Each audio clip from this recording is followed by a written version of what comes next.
So we have Just Me Jesse, who is currently getting ready to go on a hike in his great kilt. Asked the question, what is our worst kilt outfit malfunction we've ever had? Flashing my boss.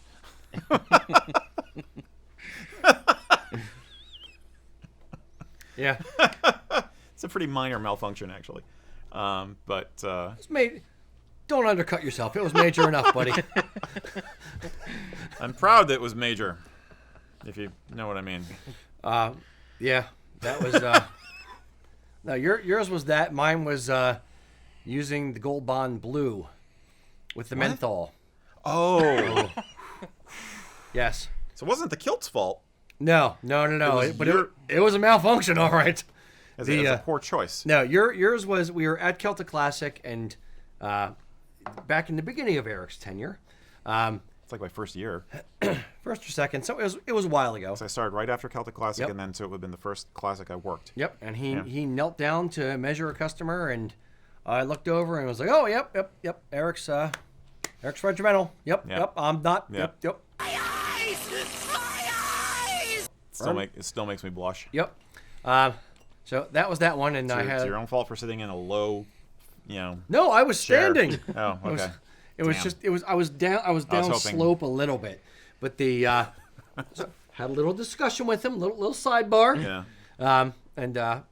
Since then, Erik has worn underwear to festivals. But he's talking about technical failures, actually. And Yes. I'd say the worst technical failure I ever had was Gillybrogue laces coming untied during a semi-formal event that I was at. And it was just kind of like I was on display and I was walking down this aisle and it was just like, my Gillybrogue lace came untied. Okay. But that's a minor thing and that's a luxury item. In terms of my kilt failing, like the kilt itself or anything important like that, I've really had too much. I try to take care of my stuff. Yeah. I mean, I think that the maybe like going out in the world, like if you're hiking or something, then I'd make sure that your strap is good for your sporran.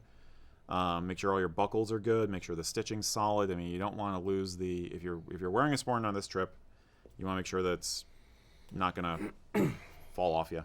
I had Stuff I had a kilt. Never had a failure. I had a kilt apron catch on sharp metal and rip like an L shape in the kilt. I've had that happen before, so I was really freaking praised about that. Mm-hmm. No, my failure was my own personal failure as a human was not reading the I don't know if there was any disclaimers on before I had Body Glide. If you're going out for the day, out for a full day on a festival, you can use baby powder under the kilt if you're going to go regimental or if you're going out for the evening, and it will help cut down on chafing. If chafing is an issue for you. If chafing's an issue, exactly. Yeah. Now, if you're buying Gold Bond powder, they make multiple flavors, if you will, styles, whatever, flavor, whatever, and they have a menthol one, and I was just like, oh. Like like this spring in the step, nice, cool, refreshing breeze. No. It was put on the Gold Bond and I'm kind of getting ready. I remember the girlfriend was waiting at the time, and this is way back when, and it was it's kind of a little warm. A few minutes later, I found myself in the bathroom with the kilt up under my chin, throwing water at myself to wash it off. Yeah, not a comfortable experience, shall we say. So, never the Gold Bond Blue, always baby powder or the Gold Bond Orange one. Mac, do you have any particular wardrobe failures? But again, that's not the wardrobe. That was or personal failures. It's related. Shut up. It's related. I don't want to feel that much of an idiot, Mac.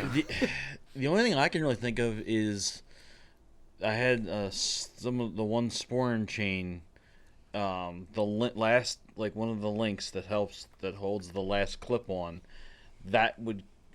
kept it slowly separated, and every now and then the sporran would just go bloop. Yeah, that's what I was talking about earlier. That's really the only thing that right. Everything else is kind of, other than someone expanding, Well, that's that's diet failure. yeah. They shrink in the closet. Yeah. It's, Yeah. no idea what you're talking about. I blame COVID. It's the COVID-19. That's what Yeah. it is. So I'd say, hike. Did you say he was a great kilt? He's going hiking in a great kilt. Is he going to Death Valley or the Badlands? Was it the Badlands? he- Because I think he asked this question online. I don't perhaps, know. but- I didn't catch that part. Yeah, I would say hiking in a great kilt is pretty awesome. I've never done it. I don't think I would personally choose to do it. I would say check out some bushcrafting guys and check out Fandabi Dozy, he's doing historical equipment outside experiences for his content.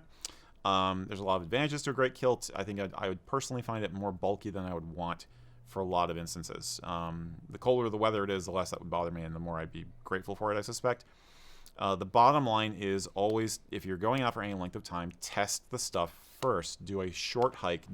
Just even a walk around your neighborhood to work out the kinks and have backup plan. Have that roll of duct tape on the pencil. Have some zip ties. Have some safety pins or a mini sewing kit. That kind of crap. Zip ties are freaking awesome. And I learned a long time ago to always have some duct tape wrapped around a pencil, because it's that's how you compress it, so you don't have the whole roll. And test your equipment first, but and have a backup plan is a bottom line. I think something like a great kilt, it's not going to fail on you. It just might become inconvenient. If you decide you don't want to wear it, you might want to make sure you have some shorts or something. If you just I can imagine he gets warm and he just has the bottom half of the kilt wrapped around him, and then the rest of it is just kind of like going back dragging behind him like a dragging train, behind. like a bridal party. No, you have a good point of taking a pair of like compression shorts, or not compression shorts, but like loose fitting athletic shorts, and just tossing it in the bag or having it somewhere on them, so it's small and compact. Bike shorts. If you whatever. have to get rid of it, you have something to put on. Yeah. He said the Death Valley hike is in March. Okay. He's going on a normal hike today, and this is his second test hike today. Great, you're gonna be fine. Yeah. I've seen this guy post, and I want to do this question, but I wasn't sure we'd have time with all the other ones. And I think he has an adventure club in school, and they go out and do hikes and stuff. Do out in the wilderness. Nice. And he does it kilted. So yeah, I mean you got this. You're fine. I would recommend if you are using a sporran, I'd recommend a strap over a chain, and again have some little fixes for redundancy, in your kit. Yeah, no, a strap. I 100% like the strap over the chain, because you can move your sporran. I wear a sporran strap most of the time anyway. You can move your sporran to the side if you have to, much easier than with the chain. So I like that idea. Yeah, and leather is just more forgiving and not going to tear like Mac was talking about with the link stretching or popping on you or something like that, or the clip, one of the clips failing or something like that. You don't have to worry about it. So agreed. Yeah, very good. Have a good time. Let us know how it goes. Yeah, absolutely. Remember, boys and girls, when you are wearing a kilt, hot leather seats and ice cold metal bleachers are not your friend. I know this from experience, trust me. Now, when you've been wearing a kilt, what was a wardrobe malfunction or the worst thing that's happened to you while you were wearing a kilt? Did you spill something on it? Did you rip it? Did you burn something? Let us know in the comments.